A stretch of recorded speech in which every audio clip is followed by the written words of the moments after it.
নবী সাল্লাল্লাহু আলাইহি ওয়াসাল্লাম বলেছেন, তোমরা কি জানো সবচেয়ে বড় মিসকিনকে, দরিদ্র মানুষকে, মিসকিনকে? সাহাবীরা বলছেন, আমরা তো মনে করি যার সম্পদ কম সেই মিসকিন। নবীজি বলছেন, না, প্রকৃত মিসকিন সে ব্যক্তি নয়। প্রকৃত মিসকিন সে ব্যক্তি যে কিয়ামতের মাঠে উঠবে, উহুদ পাহাড়ের সমান নেকি নিয়ে উঠবে। উহুদ পাহাড় দেখেছেন তো? বিশাল পাহাড়। উহুদ পাহাড়ের সমান নেকি নিয়ে উঠবে। নামাজের নেকি, যাকাতের নেকি, হজের নেকি, ওমরার নেকি, বিভিন্ন নেকি। কিন্তু দেখবে সামনে বহু মানুষ দাঁড়িয়ে আছে। কেন দাঁড়িয়ে আছে?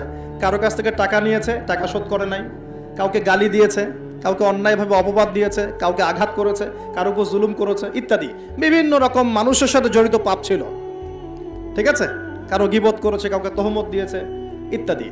এখন আল্লাহ পাক বলবেন, এই ব্যক্তির নেকির যে পাহাড় আছে, এখান থেকে নেকি নিয়ে ওদেরকে দিয়ে দাও। বলেন নাউজুবিল্লাহ। নেকি আস্তে আস্তে ট্রান্সফার হবে। এই যে আমরা যে ব্লু